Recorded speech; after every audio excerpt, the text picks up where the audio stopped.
provavelmente não gosto de você.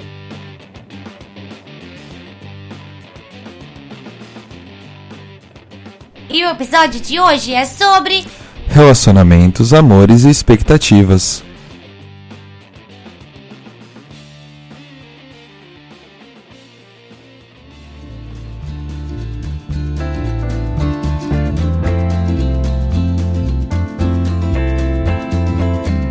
Então, eu acho que para mim e para outras pessoas da mesma idade que eu, do mesmo círculo social, está muito difícil se apaixonar hoje. Mas e por que você acha que tá difícil de se apaixonar? Então, eu acho que tem várias questões. É que eu tô pensando se está difícil...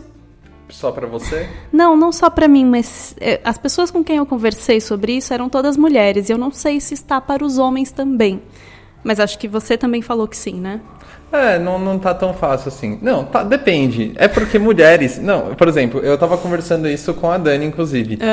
Que mulheres são muito mais legais. E mulheres são muito menos escrotas, tipo, quantitativamente falando. Então é muito mais fácil se apaixonar por uma mulher do que por um homem. Sim. Porque a chance dele ser um cara escroto é muito grande.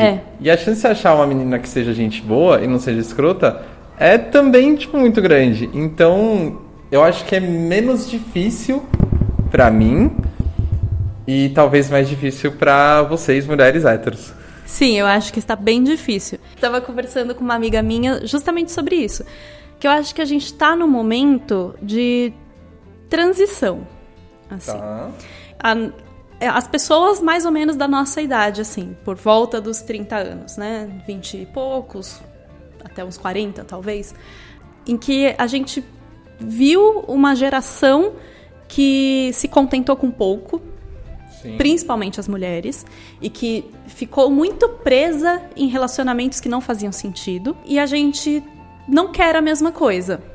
Certo. A gente não quer ficar presos a relacionamentos que não façam sentido. E aí eu acho que entra uma coisa que é muito comum na nossa geração, que eu odeio quando as pessoas falam de amor líquido, porque virou um grande chavão, é um negócio que não significa nada, e às vezes só porque uma pessoa não queria um compromisso e só queria ficar, as pessoas começam a falar em amor líquido, e não é isso, calma, tem várias coisas envolvidas nisso, e muitas coisas entre o céu e a terra, assim. Mas eu acho que tem muita gente com muito medo de compromisso hoje em dia. Certo. E aí as pessoas ficam com medo, e eu acho que não faz sentido, só porque você tem medo de compromisso, que já é uma questão, mas enfim. As pessoas já ficam com medo de se apaixonar porque isso pode levar a um compromisso. Ou isso pode levar a uma frustração. E eu não sei se existiu alguma coisa na nossa criação, na forma que a gente foi criado quando era criança, adolescente, a gente como geração, assim. Sim. Que não ajudou a gente a lidar com o fato de que haverão frustrações na vida. Sim. E que há expectativas diferentes e que as coisas não necessariamente dão certo. E tudo mais, enfim, eu acho que eu estou falando muito mal, mas eu acho que as pessoas vão perdendo a capacidade de se arriscar. E tem muita gente, inúmeras, com medo de se apaixonar porque tem medo de se frustrar depois. E é assim, gente, tá tudo bem. Você vai se frustrar, invariavelmente. Inclusive, se você casar com essa pessoa e ficar com ela pro resto da vida. Em algum momento você vai se frustrar. Em algum momento a paixão acaba. E aí tem aquelas coisas, né? Eu sempre li vários estudos... Quer dizer, vários estudos de psicologia é mentira. Eu já li várias matérias jornalísticas sobre estudos de psicologia. Ou alguns psicólogos falando para a mídia geral, assim, nada. Não leio muitos artigos científicos de psicologia. Já li alguns, mas não vem ao caso. Não sobre isso. Enfim, muitos psicólogos falando sobre paixão e tudo mais. Enfim, também há muitas divergências entre várias linhas e várias pessoas. Sim. Mas eu já vi uma convergência entre vários deles, falando de, tipo... que a paixão, que é um momento de ilusão, né? Certo. Ela é um momento em que você não enxerga os pontos negativos e projeta muitas coisas na outra pessoa e acha tudo lindo, etc. e tudo mais. Inclusive por questões neuroquímicas, assim, neuroquímicas não, por questões químicas de neurotransmissores que te fazem acreditar nisso e modificam a forma que seu cérebro está funcionando naquele momento. Esse estado dura muito mais do que 3 anos. Claro, tem variação entre indivíduos e tudo mais, e entre estudos, etc. Mas eu já vi muitas vezes falando desse negócio de 3 anos.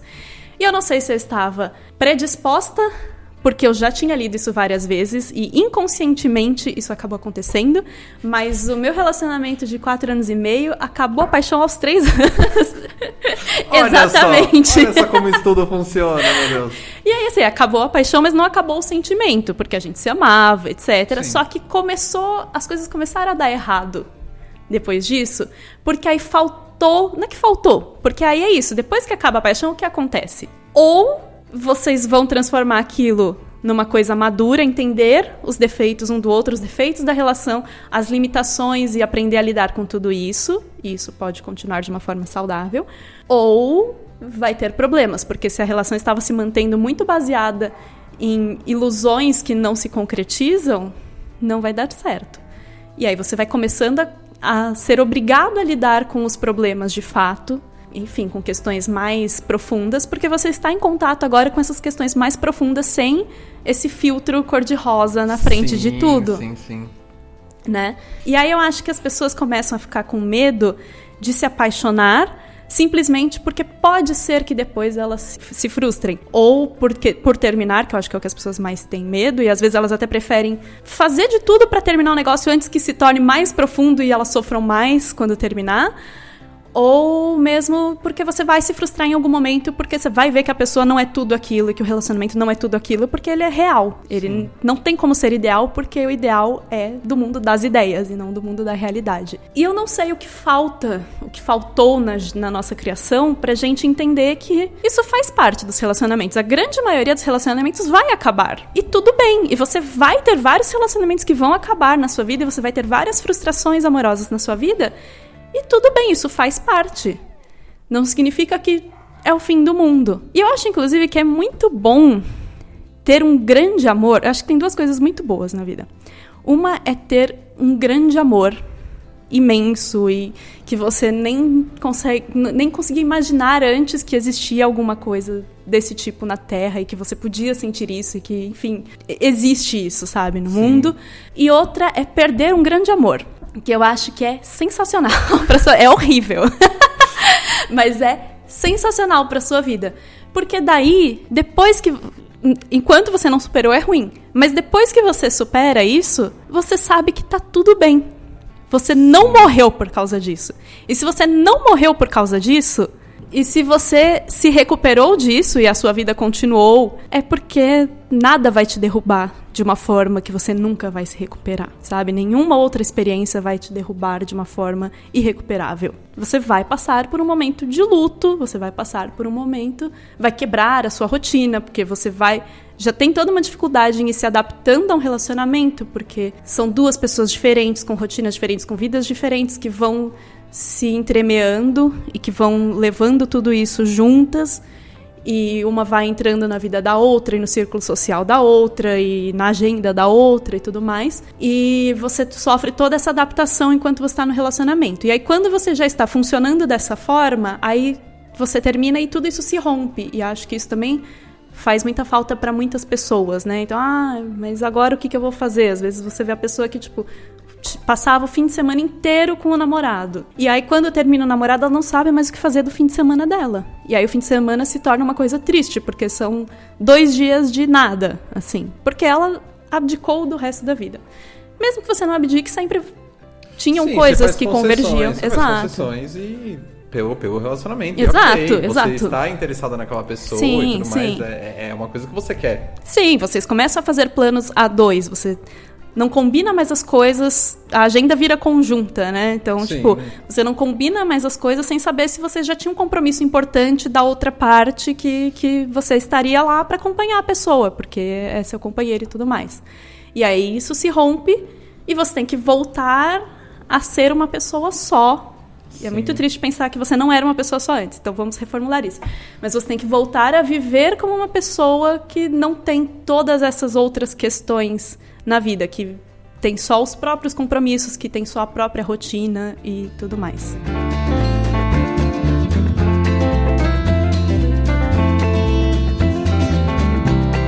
Então, depois da gente já agora tá no final do episódio, porque já foi dito tudo que tinha que ser dito, tá começando ou terminando mais um episódio do Eu Provavelmente Não Gosto de Você.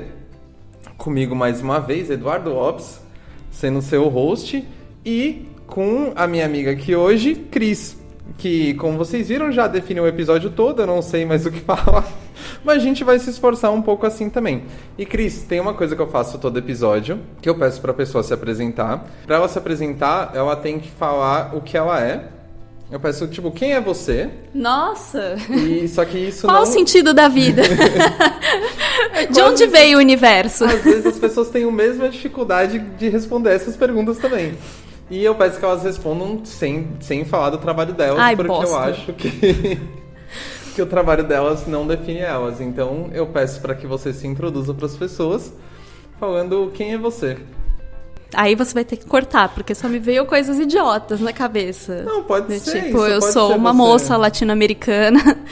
Eu não vim do interior, é mentira. Eu vim da capital, mas eu não tenho parentes importantes. Bom, meu nome é Cristiane, eu tenho 30 anos. Eu não posso falar a minha profissão, porque é proibido.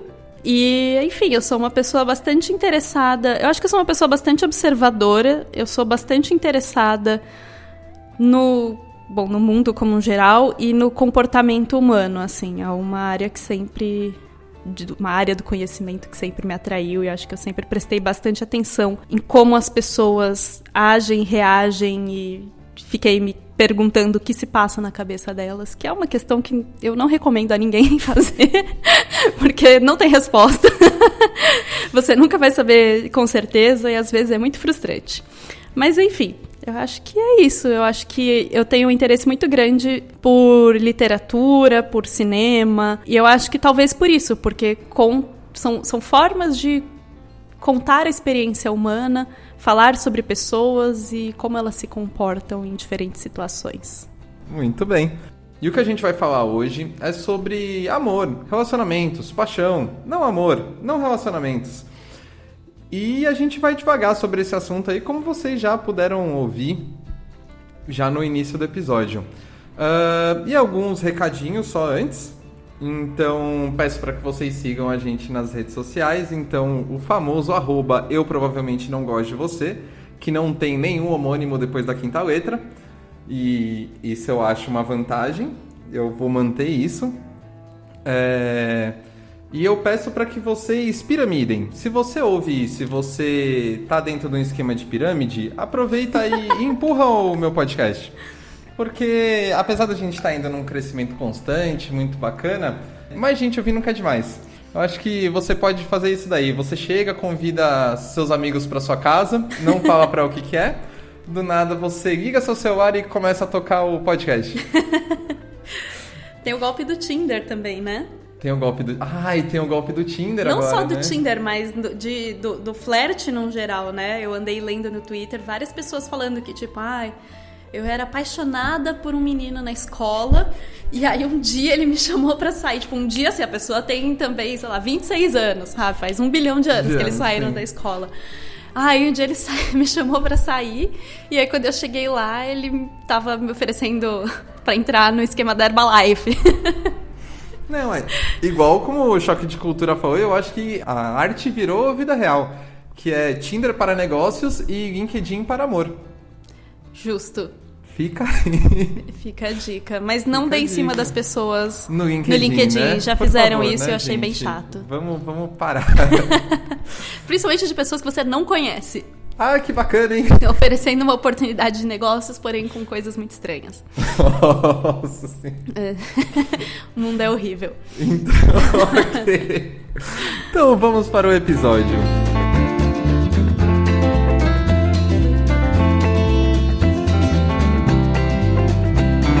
Então vamos lá, voltando no que a gente estava falando aí na introdução. Apesar de você ter falado tudo, eu quero começar esse novo bloco aqui com uma pergunta, e eu quero que você disserte sobre isso. A pergunta é: você acha que o amor é como o sol, ilumina o seu dia, mas queima a sua pele? Eu acho que depende de como você entende isso. Certo. Eu acho que se você entende que queimar a pele sentir dor, que não há amor sem dor, que, enfim, a dor faz parte do amor, não. Eu acho que aí você está num relacionamento abusivo e realmente... Ou você está sofrendo por um amor que é impossível de se concretizar e isso também não é muito saudável. E aí vale a pena tentar entender por quê. E aí não é amor, né? Se é um relacionamento que não... Se não é um relacionamento, se não é algo que você de fato está vivendo concretamente, se é só uma paixão ou um crush, ou enfim, qualquer ilusão do tipo, é uma fixação em algo que de fato não existe. E acho que sempre vale a pena, se isso te levar a uma dor, entender por que você está preso nisso, o que te prende a essa pessoa dessa forma, o que te prende, e muito provavelmente não é a essa pessoa, mas a essa ideia, e o que tá por trás disso. Agora, se você entender que o amor é como o sol, ele... Como que é? Ilumina o seu dia. Ilumina o seu dia, mas queima a pele. Mas se for, tipo, uma queimadura, assim, sabe? Que, tipo, depois você fica bronzeado. Que é só, tipo, o amor... De vez em quando você vai enfrentar alguns obstáculos. De vez em quando. E coisas leves. E que podem ser resolvidas, do tipo, passar um cremezinho e passou. Acho que tudo bem. É isso que também a gente vai um pouco na linha do que eu tava falando. De que existe frustração no amor, né? E existe frustração nos relacionamentos, e o problema é não saber lidar com elas. Certo. Seja uma das pessoas ou as duas, mas não dá para lidar sozinho também. Não dá para carregar um relacionamento nas costas e ser a única pessoa tentando lidar com todas as dificuldades dele, e enquanto a outra pessoa não resolve os seus próprios problemas que fazem parte dessas dificuldades, né? Que atingem o outro direta ou indiretamente. Então, acho que é isso. O amor é uma construção. Nem todos os momentos vão ser pura felicidade e alegria, mas eles não podem ser dor também. Eles não podem ser uma carga pesada para alguém, ou pior ainda, para as duas partes, né? Eu acho que é uma questão de entender que, como tudo na vida, tem que ser construído pelos dois ao mesmo tempo, e não tem uma receita mágica, e não tem aquela ideia do romantismo, que acho que isso vem sendo bastante desconstruído nos últimos tempos, de que é só encontrar a pessoa certa que vai dar tudo certo automaticamente. Você encontrou a pessoa e aí vocês vão ser felizes para sempre, sem fazer nenhum esforço, sem nunca se preocupar com nenhuma situação nova, sem nunca ter algum tipo de divergência de plano diferente, enfim. Porque eu tô assistindo uma série nova, mas eu não posso falar também porque aí é spoiler, então deixa pra lá. Não, pode Então eu vou falar de uma série velha que quem não sabe disso, foda-se. Mentira. Corta essa parte que eu falei foda-se, tá? Foda-se. Eu vou então eu vou falar de uma... Droga. Gente, desculpa o palavrão, eu falo muito. Eu acho que toda essa ideia de... Enfim, tudo aquilo que todo mundo fala, né? Filmes da Disney... novelas da Globo, historinhas tradicionais no geral, comédias românticas, tudo mais, elas sempre terminam com o casal finalmente ficando junto. Então, por exemplo, Friends, que é a série que, se você não sabia disso... Azar, porque, né... Já deu tempo. 94 até 2004 já deu pra você se atualizar. O Ross e a Rachel são um casal icônico da TV mundial. E eles são um casal completamente disfuncional, né? Como agora tem 1 bilhão de textos no Medium e no BuzzFeed e no Twitter, e enfim, todas as redes sociais falando. E eles são mesmo. E o que acontece com o Ross e com a Rachel? Eu reassisti Friends esse ano. Eu tinha assistido as 10 temporadas quando elas passaram. Eu era criança demais para entender várias coisas, inclusive. E eu fui assistindo ao longo de 10 anos. Certo. E aí eu reassisti de uma vez só. E aí fica muito claro, assim, a gente pensa, o Ross e a Rachel tiveram uma relação que ia e voltava a série inteira. E eles não tiveram. Eles, de fato, tiveram uma relação apenas na segunda temporada. A primeira temporada foi inteira de, tipo, quase toda o Ross sendo apaixonado pela Rachel, mas por razões X, porque ela era a cheerleader bonitona da escola e ele era o nerd deslocado. Então, tipo, ele era apaixonado por ela que já não faz sentido nenhum, só pelo status social dela dentro da escola, ou pela beleza dela, e, né, então que tipo de sentimento é esse? O que você realmente quer da outra pessoa? E a Rachel nem sabia disso, porque ele nem falava. Certo. E aí, quando a Rachel fica sabendo, que é por outras pessoas no momento que o Ross não está lá, ela imediatamente se interessa por ele, por também razão nenhuma. A razão é, nossa, eu não sabia que ele gostava de mim. Até hoje, se ele gosta de mim, então talvez eu tenha que ficar com ele. Nossa, que errado. Por hein? X, né? Lógico que ela não fala isso. Mas sem razão nenhuma também. Ela não demonstrou nenhum interesse nele antes, na personalidade dele, no físico dele, em nada. E aí, de repente, porque ele gosta muito dela, eu não sei se é uma ideia de que você, como mulher, é obrigada a gostar de volta do cara porque ele gosta de você, ou se é também uma questão de um egocentrismo que a Rachel demonstra em alguns momentos e do tipo, ela quer alguém ela quer um fã, sabe? Então é interessante ter um fã. Mas você acha que, por exemplo, quem escreveu foram homens ou mulheres? Quem eram os roteiristas? Então, a equipe de roteiristas é muito grande, né? Ah, sim, então, muita gente. É, então, muita gente, eu não sei. Mas os criadores são um homem e uma mulher. Tá. Mas dentro disso que você falou, o que eu queria propor é o seguinte: vai mais dentro de uma ideia de que era como se fosse um roteirista homem, por exemplo, de um cara que tem que isso acontece muito, tipo, de pessoas de caras que vão lá e porque ele gosta da menina e acha que ela tem obrigação de gostar dela, dela gostar dele de volta. Sim. Que aí, depois, se não gosta, aí o pessoal começa a chamar de friendzone e tudo mais. Sim, sim. Ou é algo mais forte na questão do egocentrismo dela, ou é o meio do caminho? Eu acho que, na verdade, não é nem a questão de, tipo, se os roteiristas que estavam lá na série achavam isso, se fazia parte da experiência deles ter se apaixonado por uma menina que eles achavam que, então, ela tinha que se apaixonar de volta porque eles queriam ficar com ela, então ela tinha que ficar de volta, tinha que ficar com eles.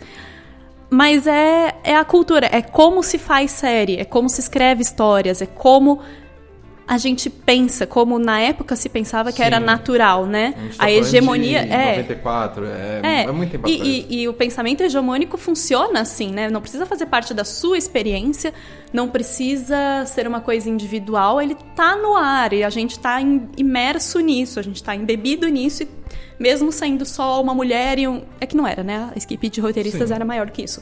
Mas mesmo que fossem os criadores, era uma mulher e um homem gay, mesmo que fossem só eles, não é a partir da experiência deles, mas de tudo que se sabe como dado no mundo, assim, tudo que se tem como dado no mundo. Mas, enfim, eu me prendi muito nisso, mas o que eu ia falar é que, independente das razões pelas quais eles ficaram juntos, que já eram fracas, seja porque eram fracas, não era porque eles tinham coisas em comum. Aí a graça da primeira temporada era essa. Quer dizer, a graça é que o seriado é engraçado, mas assim, tipo, a graça do romance deles, eu acho engraçado mesmo. Mas enfim, é discutível.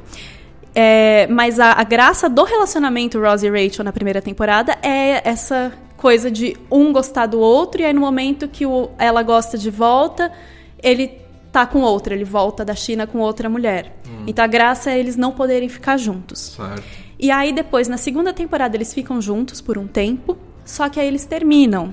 Certo. E aí na verdade, eles dão um tempo, enfim, aí aquela coisa, aí ele fica com outra mulher, e aí se eles estavam dando um tempo ou não.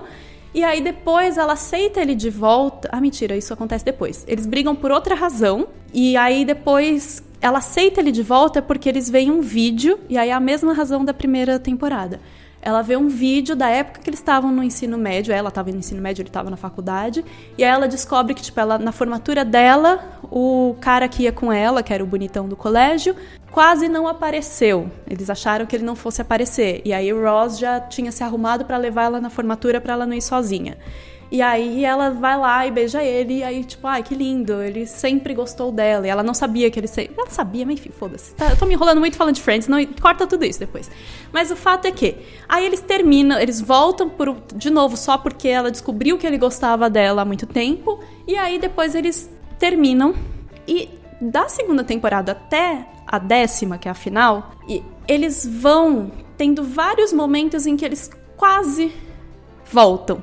Mas eles não voltam. Eles não se relacionam, de fato, em nenhuma outra temporada. E aí eles ficam juntos mesmo no final, é a penúltima cena, se eu não me engano, do último episódio. Que aí ela tava indo pra Paris, e aí ele fala que ama ela pra ela não ir, né? Aquela coisa bem comédia romântica. E aí ela sai do avião e volta e fala, não, eu saí do avião. E aí eles... Entende-se que eles vão ficar juntos para sempre. Sim. E é a mesma estrutura de a princesa ficar junto com o príncipe no final. É a mesma estrutura de na novela... eles ter alguém que sabota o relacionamento deles, ou eles descobrirem que são irmãos, mas aí depois na verdade não são, ou enfim, a grande estrutura de todas essas narrativas de amor, dessas histórias de amor, é ter vários empecilhos para o casal não ficar junto. E aí quando o casal fica junto de verdade, acaba a história. Porque era isso. E aí acaba a história e o que o conto de fada, o que os contos de fada falam pra gente e viveram felizes para sempre. Isso não é mostrado, a gente não vê eles vivendo felizes para sempre. O Príncipe Encantado a gente nem sabe como ele é, como é a personalidade dele, o que ele pensa, o que ele fala, o nome dele é Príncipe Encantado, sabe? Verdade. Então, tipo, você nem sabe o que vai ser, tipo, vão mesmo ser felizes para sempre? O Ross e a Rachel, eu tenho certeza que 2 anos depois, no máximo, eles se separaram. Era impossível, eles não tinham interesses em comum. Um não respeitava a profissão do outro. Eles eram pessoas muito diferentes. Os atores tinham muita química entre si, então era legal ver eles juntos. Isso mas assim, é o ator. Eles não davam apoio um pro outro, tem as questões dos ciúmes do Ross. E durante todas essas temporadas, eles vão se relacionando com outras pessoas, e o outro sempre fica magoado com o relacionamento do outro, né? Um sempre fica magoado com o relacionamento do outro e tentando, às vezes, sabotar o relacionamento do outro. E supostamente eles são amigos durante essas temporadas. Seja amigo ou seja uma pessoa apaixonada, isso é dado como tipo, ele faz isso ou ela faz isso porque está apaixonado, porque na verdade ela gosta do Ross ainda, porque ele na verdade ainda gosta da Rachel. Gente, isso tem a cara de quem não vai dar certo, gente. Não vai dar certo, não tem como dar certo. E é isso, você não gosta da pessoa. Se você gostasse, você gostaria de ver ela feliz. Sim. Mesmo que fosse sem você. E eles estão sempre tentando sabotar a vida um do outro, então não tem como dar certo. Mas eu tô falando demais de Friends, e se me deixar falar de série, eu falo muito. Você é do time que a Rachel deveria ficar com o Joey? Nossa, não, isso foi um erro gigantesco, que não fez sentido nenhum, eles não tinham química nenhuma, também não tinham nada a ver, achei horrível. Mas eu acho que o grande problema é isso, a gente sempre tem essa coisa de que o importante é vencer as dificuldades para ficar juntos. Mas ninguém te fala, e aí, depois que fica junto, como você constrói essa relação? Não é mágico, assim, não é só ficar junto com a pessoa que você idealizava por uma razão qualquer, ou porque você nasceu meio prometido para ficar com aquela pessoa, porque ele era um príncipe encantado. Então, ser um príncipe encantado já significa que ele é um marido perfeito, sabe? O que vai ser se relacionar de fato? Como vai ser se relacionar de fato? Que dificuldades vão surgir? O que se investe nisso? Eu acho que começa num pressuposto errado de idealizar. Sim. Tipo, se você idealiza uma pessoa, você tem grande chance de se frustrar, inclusive. Foi o negócio que você falou, tipo... Quanto mais você idealizar... eu acho que tem 2 coisas ainda. Tem as pessoas que idealizam relacionamentos e tem pessoas que idealizam pessoas. Sim, sim. Se você começar a idealizar, a chance de você se frustrar com aquela pessoa é enorme, porque é uma expectativa sua que você espera que a pessoa faça o que está na sua cabeça. E 99% das vezes isso não vai acontecer. E aí você junta isso com a idealização de relacionamento. Então, por exemplo, você começa com uma pessoa... Aí você começa a idealizar aquela pessoa na sua cabeça. Aí você fica com essa pessoa, por exemplo. Aí você começa a se relacionar com essa pessoa. Aí ela já começa a ter atitudes que você não esperava dela. Perfeito. E aí você começa a idealizar um relacionamento que você espera que um relacionamento tem que funcionar do jeito X, Y e Z. E aí, se as coisas não funcionam do jeito X, Y e Z, tá errado. Exatamente. Então, o seu relacionamento não é bom, porque deveria acontecer X, Y e Z. Então, às vezes o seu relacionamento não tava ruim. Porque relacionamento estar ruim ainda é mais relativo ainda, porque podem estar acontecendo coisas ruins, mas não necessariamente que seu relacionamento esteja ruim. É muito relativo, assim, não quer dizer que coisas ruins acontecem com todo mundo. Sim, sim. Não quer dizer que seu relacionamento vai estar ruim porque essas coisas estão acontecendo no seu relacionamento. É bem relativo isso. Mas eu espero que você, ouvinte, tenha entendido o que eu estou dizendo. Mas o que eu ia dizer é que eu acho que as pessoas andam com tanto medo dessa frustração que elas tentam não se frustrar e elas acham que se impedir de se apaixonar ou se impedir de se relacionar, ou se impedir de assumir compromissos. Tem muitas pessoas fazendo diversas variações disso, né? Indo por um caminho desses ou outro, ou, enfim, fazendo uma mescla dos três e ficando muito confusa, na expectativa de não se frustrar ou de não sofrer. E isso é outra receita para o fracasso. Porque é mentira, você não vai deixar de se frustrar. Não, e não a frustração é um negócio que deveria acontecer todo dia com todo mundo. Se você não se frustra todo dia, você não tá enxergando sua vida direito. Coloca um óculos. Mas isso também não te impede de se frustrar. Inclusive, isso pode ser muito frustrante. Você pode se frustrar por essa situação. E é só um jeito muito... É uma proteção de mentira. Você acha que você está se protegendo, mas na verdade a única coisa que você está impedindo de fazer de fato é de viver a parte boa. Sim. E aí você pode doer muito menos você viver uma relação disfuncional porque você está segurando coisas para impedir que isso se transforme em algo mais profundo. Quando ela terminar, você pode sofrer muito menos do que depois de um relacionamento de 8 anos. Pode. Mas e daí? Também, tipo, qual é o custo-benefício disso, sabe? Sim. Você também deixou de viver uma coisa super legal para sofrer um pouco menos. Eu sou a favor do se joga. Sim, sim. Eu sou 100% assim, cara, vamos viver o negócio? Vamos, vai, eu vou viver o negócio intensamente e tudo mais. Eu vivo a vida de um modo mais ou menos intenso, assim. Talvez eu arque com as consequências dos meus atos, mas eu acho que é válido, porque eu acho que eu vivo as experiências, eu acho que aí eu me frustro com as coisas que eu crio expectativas e ok, eu acho que isso serve de aprendizado e toco o barco. Sim. Tipo, eu não vou deixar de fazer as coisas numa expectativa que dê ruim. Por muito tempo eu vivi isso, por exemplo. Por exemplo, eu tinha uma lógica de se eu não chegar em ninguém, eu nunca tomo um não. Então, eu nunca vou me frustrar porque eu nunca tomei uma bota, por exemplo, entendeu? Tipo, e eu tinha uma lógica maluca disso que me privava de, tipo... Eu vejo várias pessoas na vida que eu podia ter me relacionado e aí só pelo fato de eu não ter chegado na pessoa, isso nunca aconteceu. Sim. E morreu. E eu falo, caralho, quanta coisa que eu deixei de viver, tipo... Aí eu vejo, tem oportunidade, o negócio tá rolando, então não sei o quê. Vamos conversar aí, beleza. E vai, se der ruim, sim, acontece. E se você tomar um não, e daí? Exato! Tipo, que vida é essa que você não toma um não, tá ligado? É igual, como é que é? É o Waldorf, que... A educação Waldorf lá das crianças que você não pode falar funciona. Não. Não pode falar não? Tem algum rolê desse de educação de crianças que, tipo, você não pode falar não e tal, não sei o quê. Eu descobri, inclusive, que talvez meu pai tenha me criado assim.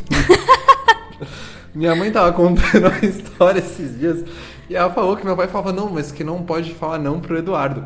Eu acho que isso talvez tenha criado alguns problemas aí na minha vida. Beleza, mas o mérito não é esse agora. Mas é isso, né? Eu fico meio preocupada porque eu vejo que os pais de hoje é uma generalização absurda. Muitos pais de hoje, viu, jovens? Eu sei. Mas eles têm filhos, eu não. Mas eu digo assim, as pessoas... Vamos ser mais... generalizar um pouco menos, então. Tá. Por exemplo, os pais, não tanto da nossa idade, uns 10 anos mais velhos, assim... Sim. De crianças que moram no prédio dos meus pais, que é um prédio de classe média, gente bastante metida e tudo mais. As crianças não podem ter frustração nenhuma. Então, elas não podem... Tipo, a aula delas não pode mudar da sala que tinham colocado por engano, porque ela já estava lá, entendeu? Ou então, tem um... Doido. Enfim, foi um péssimo exemplo esse. Teve uma questão também... Não, mas isso é um ótimo exemplo, porque isso é bizarro. Tipo, isso é bizarro. Porque é criança. E assim, eu acho que não faz bem ser uma educação também do tipo... um pouco dos meus pais, assim, que é ser rígido demais e também a criança não significa nada e ela não tem vontade própria e não tem o que falar. Mas também não adianta ser... uma criança que não pode entender, e isso nem vai fazer mal para a criança se ela for acostumada assim. Entender que, olha, não, aqui é o espaço do outro, essa vez é a vez do outro. Pode, sabe, existe o outro. Sim. E o outro não é controlado por você. Sim. E vocês vão ter que dar um jeito de conviver Sim. Juntos nesse mesmo espaço. E eu não sei como vão ser os relacionamentos dessa geração, nessa classe social, que tem pais trabalhando fora, né? Na nossa geração ainda tinha muita mulher que era dona de casa e ficava em casa com os filhos. Tem os 2 pais trabalhando fora e tem esses pais que ficam ausentes porque tem que sustentar a casa. Eu não tô culpando ninguém por isso. Ok. Tá certo, inclusive. Mas que, enfim, tem esses pais cada vez mais ausentes porque as jornadas de trabalho são cada vez mais absurdas, exaustivas e a qualquer momento. E que também não querem se frustrar, porque no pouco tempo que eles têm com os filhos, eles não querem passar esse tempo falando não pros filhos. Eu tô falando eles, eu não sei o que se passa na cabeça deles, tá? Eu tô chutando. Ok. Mas que não quer passar esse tempo falando não, desagradando a criança. Quer passar um tempo se divertindo, que é o pouco tempo que eles têm. Eu imagino que isso se passe na cabeça de muita gente. Só que eu não sei como vai ser isso, esse pouco contato com os pais e essa impossibilidade da criança ser frustrada, né? Eu ouço muita história de gente que trabalha em escola e os pais vão reclamar porque alguma coisa na escola que o professor fez, que a outra criança fez, que, enfim, é uma regra da escola, frustrou aquela criança e ela não pode ser frustrada. Eu não sei como isso vai se transmitir na forma delas se relacionarem umas com as outras. Eu acho que, por exemplo, isso seria muito bacana se você não fosse se frustrar na vida adulta. Então, por exemplo, se a gente fosse canadense, por exemplo, em que não existe nenhum problema na sua vida, tipo, todos os aspectos sociais estão resolvidos. O problema que você vai ter é frio e solidão. Parecem problemas grandes, principalmente não, o frio. Problemas grandes. Não, ok, mas são, tipo, se você eliminar todos os problemas da sua vida, é aí que você vai se preocupar com isso, entendeu? Tipo, é aí que esse vai ser o maior problema da sua vida. Porque, por exemplo, se eu morar... Quando chega o inverno em São Paulo e eu não consigo lidar porque minhas mãos começam a congelar, ainda assim esse não é o maior problema da minha vida. Assim. É só mais um. Mas não faz menos 40 em São Paulo. Se fizesse menos 40, talvez fosse o maior problema da sua vida. Não, com certeza seria o maior da minha. Calma, se eu tivesse vivido num ambiente em que faz menos 40 de 6 em 6 meses, ok. Tipo, eu já tô mais ou menos acostumado, porque faz menos 20 no verão e aí faz menos 40 no inverno, e aí ok. Mas, tipo... Eu acho que assim, eu tenho usado o Canadá de referência porque eu tenho visto cada vez mais assim que eles realmente não têm problemas estruturais, assim, eles não têm... É realmente uma sociedade funcional, as coisas funcionam bacana, as pessoas não são escrotas no geral. Você já viu um canadense escroto? Outro dia eu tava pesquisando sobre a Avril Lavigne. Ok, ela é escrota. Não é? Lógico que é, você não lembra do meet and greet dela? Não, ela pode ser... estrelinha. Não, ela é escrota. Não é escrota. O fã pagou R$1.000 pra tirar foto com ela e ela tira a 40 palmos da pessoa. Tá, talvez ela é escrota. Esse é o único ponto negativo da Avril Lavigne. Porque eu dei uma pesquisada. Eu falei assim, não, ela deve ter falado alguma coisa boçal. Ela deve, sei lá, ter falado que apoia o Trump. Ela quer o muro do Canadá. Né? Então, e eu procurei, tipo, historicamente, assim, além dos problemas que ela teve de quase morrer... E sei lá, talvez algum meio problema com álcool, porque eu acho que eu nem encontrei problema com álcool, assim. Ela, tipo, ela é muito boazinha e ela é canadense. Aí eu fui pro cara, tipo, porque eu falo assim, o maior problema, na verdade, da Avril Lavigne foi ter casado com o cara do Nickelback. Porque, pelo amor de Deus, né? Como é que você escolhe assim? O cara do Nickelback, o maior problema dele também, e é canadense também. Inclusive, pesquisando, eu descobri que eles são, tipo, o casal 20 do Canadá. Olha só. Eles foram em algum momento, porque agora eles separaram também. Mas, e esse eu acho que talvez foi o maior problema do Canadá durante alguns meses, assim. Tem os americanos fazem muita piada de que os canadenses são educados demais, né? Mas eles são muito educados. Então, porque eles vivem numa sociedade que, tipo... Ok, tá tudo funcionando, tá tudo, tipo, ok, você não tem frustração, tipo... Não, eu acho que você tem muitas frustrações. Não, você tem frustrações, mas assim, depois que você... Sabe aquele problema white people problem? Eles só tem esse tipo de problema. Lógico. Eles não têm problemas, tipo, anteriores, assim. Sim. É isso. Eu acho que se a gente criar essas crianças, tipo, num ambiente do Canadá, eu acho ok você não falar não, e aí ela vai ter pouca... Você só vai ter que ensinar, assim, sobre frio e solidão. Então tudo certo. Tá sussa, então. A vida vai ser resumida a isso. As suas frustrações é isso. Se você aprender a lidar, tá ótimo. Um casaquinho que aquece já resolveu metade dos seus problemas. Um casaquinho. Faz a sua casa do lado da casa de uma outra pessoa. Não faz a 20 quilômetros, entendeu? E aí tá tudo certo. Aí você tem um amiguinho, no mínimo, pra conversar. Faz uns amiguinhos. É legal. Coloca um casaquinho, acabou os seus problemas. Então, acho que assim, tipo, viver numa sociedade em que você não tivesse muitos problemas e tudo mais, eu acho não bacana, mas assim, eu acho que é ok você levar um tipo de criação dessa. Mas, onde a gente vive, no contexto que a gente vive, em que você vai ter diversas frustrações, e até assim, no Canadá eu acho que as pessoas falam não uma pras outras, assim, no sentido eu tenho certeza. eu sim. quero ficar com você, a pessoa fala não. Eu acho que isso deve acontecer, apesar de elas pedirem desculpa antes. Tipo, sim. Talvez. Mas eu acho que é importante... Nossa, eu me perdi de verdade, eu quero fazer esse parênteses. Onde eu queria chegar, mas que a Avril Lavigne morreu e foi substituída. O mundo sim, tem que saber. Inclusive, eu cheguei na Avril Lavigne... Eu só fui fazer a pesquisa pra Avril Lavigne e tudo mais porque eu tava eu quis defender o Lobão.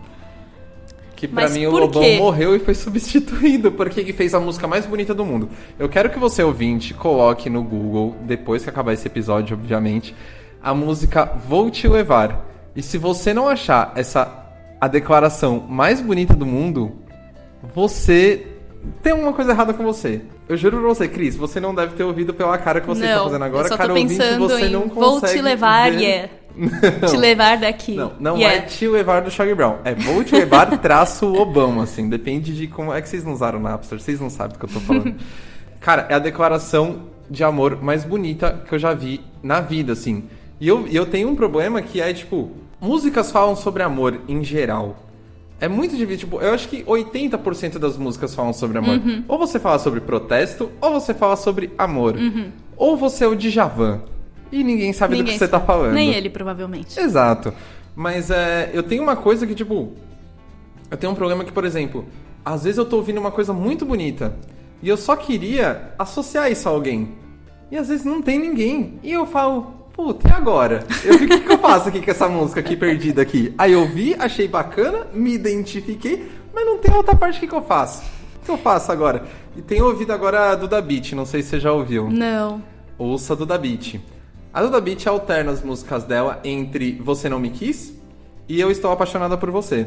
É ótimo, é o melhor CD. Eu tô falando, o CD dela, inclusive, hoje na gravação desse episódio fez 1 ano de lançado. Uau. Eu tô falando dela desde dezembro, eu tô falando, essa mina vai estourar. Ela já tá estourando. Sim, eu tenho ouvido falar. Eu tinha apostado no carnaval. Talvez não tenha estourado o quanto eu esperava. E aí eu fico ouvindo assim e falo, puta, e é muito legal mesmo assim. E aí eu queria associar alguém, não tem ninguém. E eu faço o que com isso? É que eu acho, isso é meio um problema de gente branca, né? Não, total. Oh, meu Deus, ai de mim.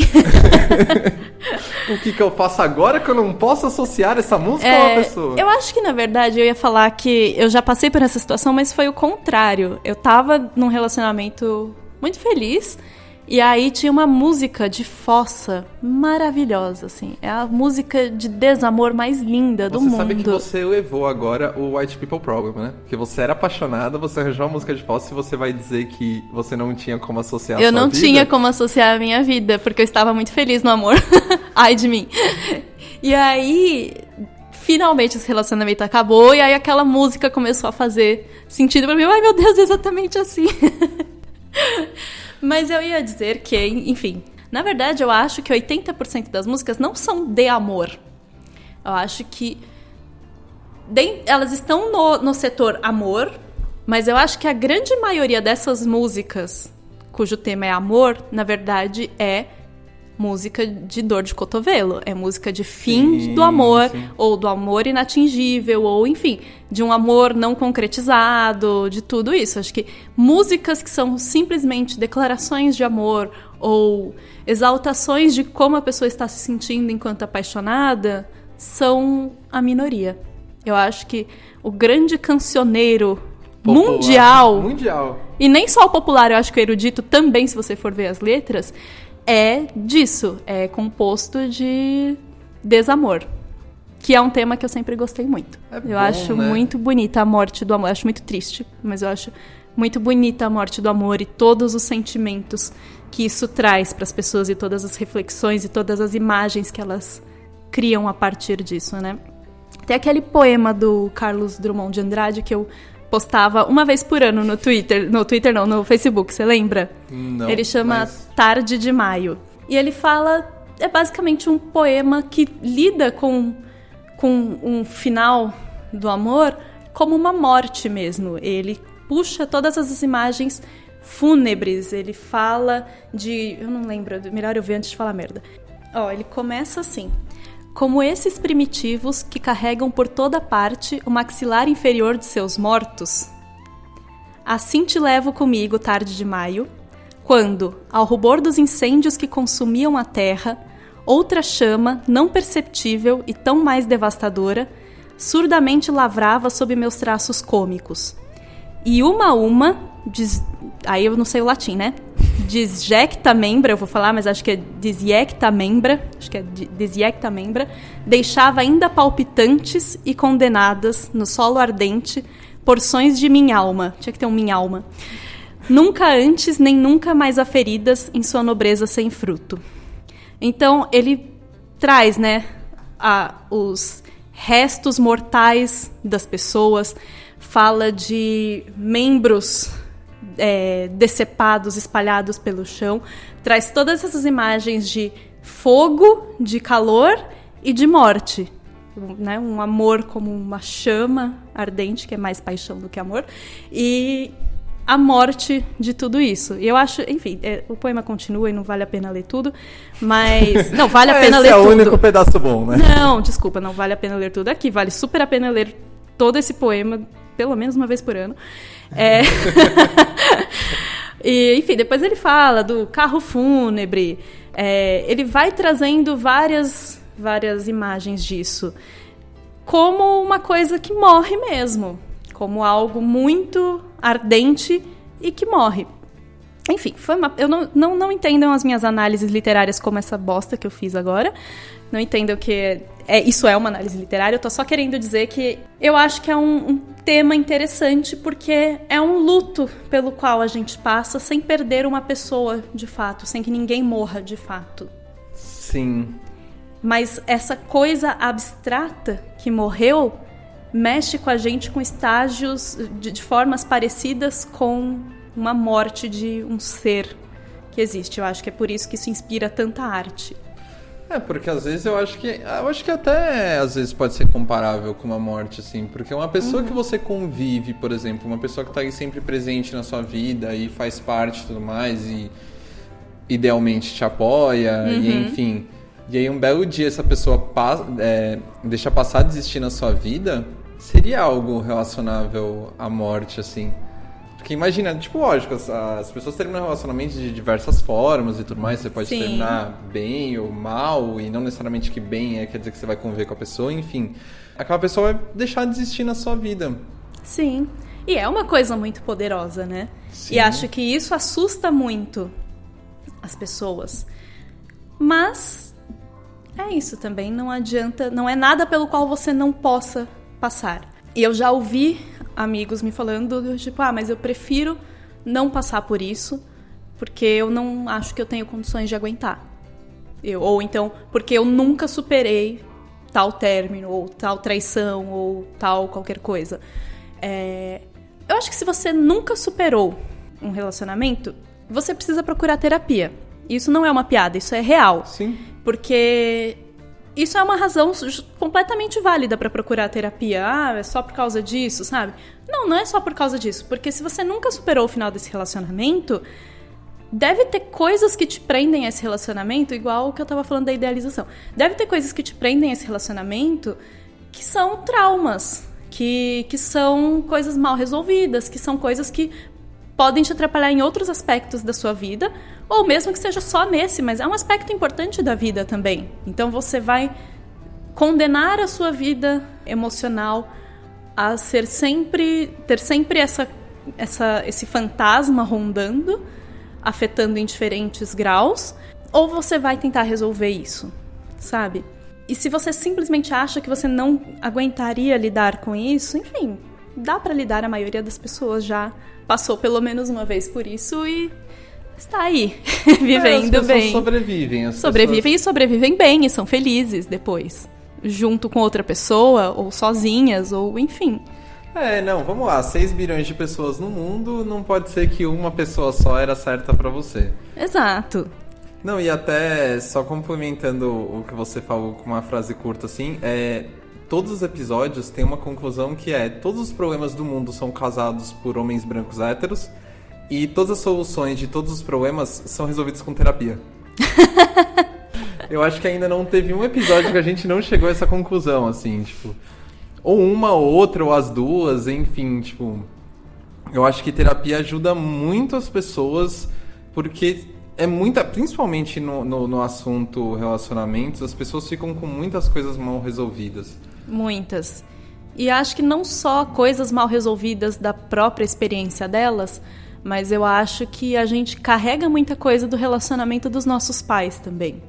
E como a maioria dos relacionamentos dos pais, pelo menos da nossa geração, não era muito bom, não era muito boa, né, a maioria, eu acho que as pessoas têm uma tendência a reproduzir coisas que elas, às vezes, nem percebem. Então, mesmo caras mais progressistas, que supostamente apoiam o feminismo, ou que apoiam mesmo, eles carregam muito machismo dentro de si, assim, e às vezes é um machismo que não vai aparecer conversando com as amigas ou nas atitudes comuns e tudo mais, mas quando a pessoa tá num relacionamento sério, ela começa a reproduzir essas coisas sem nem perceber, e aí ele começa a agir de formas que o pai dele age, que você fala... olha só o seu fulano. Oh, boa tarde. E é muito complicado, porque a grande maioria de nós foi criado por pais machistas, se o pai esteve lá, mas enfim, teve pais machistas estando presentes ou não, e reproduz isso. E eu vejo amigas também que são mulheres muito fortes, que são profissionais incríveis, e têm toda uma vida e uma força, e que não queriam viver relacionamentos, casamentos como os das mães delas, não queriam ser donas de casa, que não tem problema nenhum ser dona de casa, mas enfim, não queriam que a vida fosse só viver para o marido e para os filhos, né? Não queria que a vida fosse restrita à família.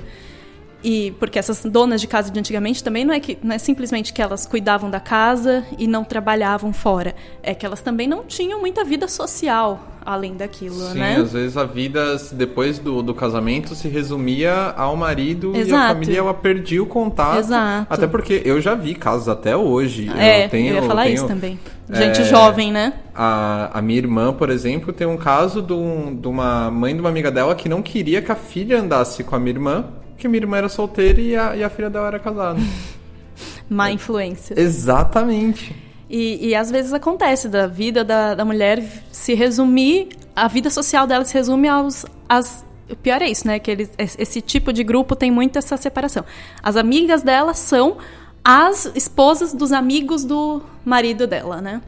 E, enfim, eu acho que eu tenho amigas que tiveram essa experiência, fizeram escolhas diferentes na vida e escolheram maridos muito diferentes dos seus pais, mas que facilmente caem um pouco nessa coisa de colocar sempre o namorado ou marido em primeiro lugar e se afastando lentamente dos amigos. E, não vou porque eu vou ficar com fulano.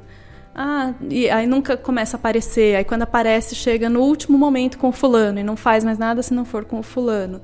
Então, acho que também ainda é muito difícil a gente se desvencilhar dessas coisas sem refletir sobre elas, sem reparar que a gente está fazendo isso. E a terapia é um ótimo lugar para reparar coisas e de onde elas vêm. Justo.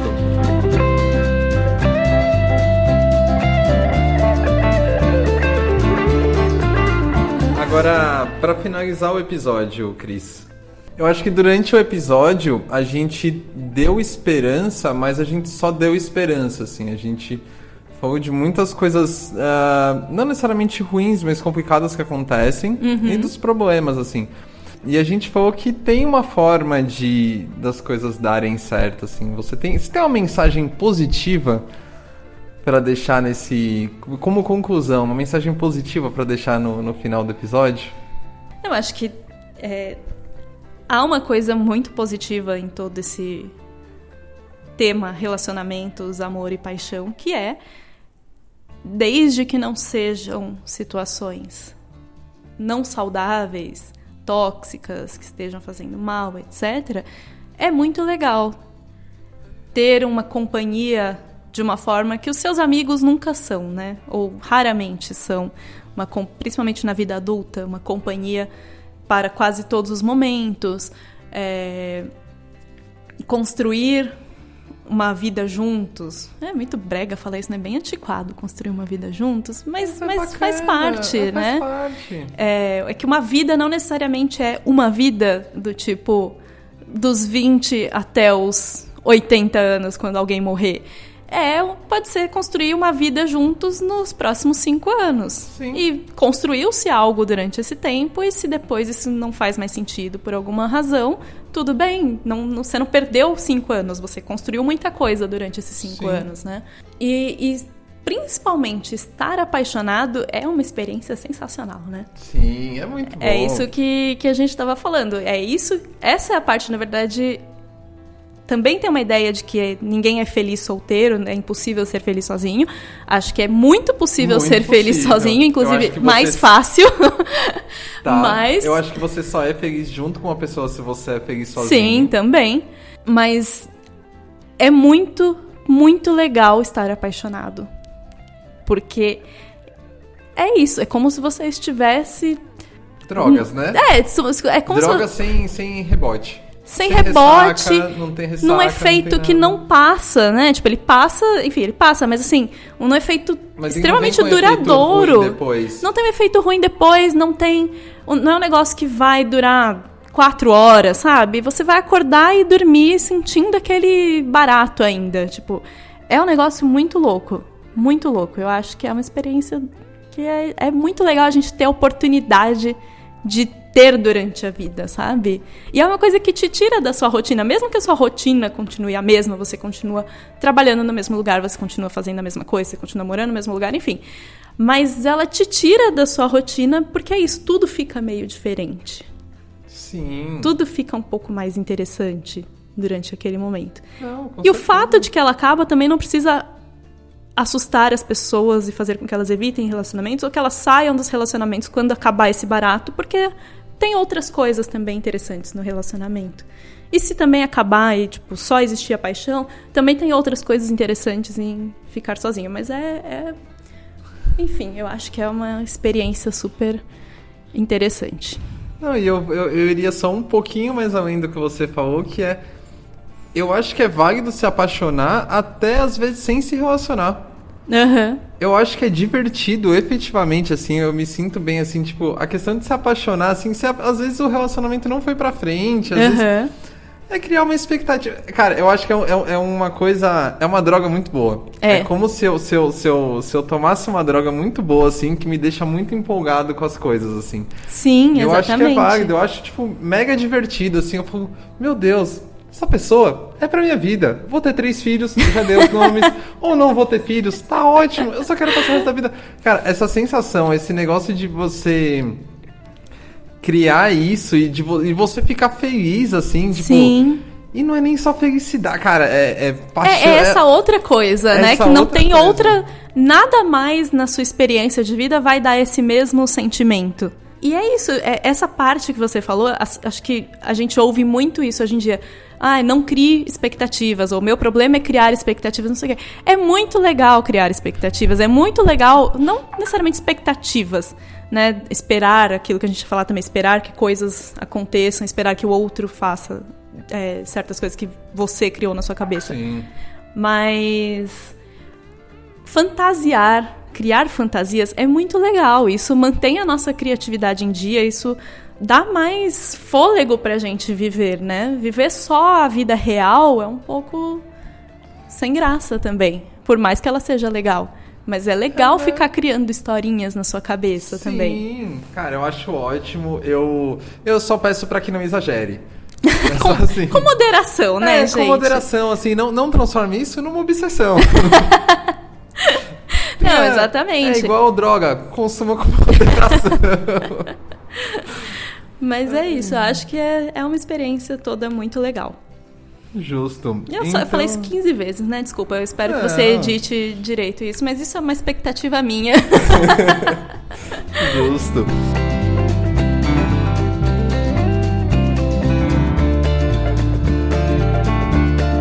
E com esse final quase inspirador, termina mais um episódio do Eu Provavelmente Não Gosto de Você. Repito, peço que você nos adicione nas redes sociais. Aí interaja, não só adicione, mas interaja. Fala o que você achou do episódio, fala que você não gostou também, fala que você discorda. Um ótimo assunto aí pra você tergiversar. E comenta, curte, enfim, eu prometo responder todo mundo que quiser discutir sobre o assunto. A Cris, você tem Instagram? Acho que eu não te tenho no Instagram. Eu não você tenho não tem Instagram, né? Eu não tenho nada. Você não tem nada, né? Eu não tenho ok. nada. E Twitter não é pra gente saber um do outro. Então é isso, então Pirâmide também. E se você tá lá usando o seu agregador de podcast, seu Spotify, seu Deezer, enfim, coloca a gente pra seguir. Se o seu agregador tiver isso, sei lá, o iTunes, nos recomende, vai lá, dá 5 estrelas, qualquer coisa do tipo. E é isso. Muito obrigado aí a você que ouviu e tchau, tchau. Tchau. Pronto. Não sei o que fazer, eu tava esperando isso.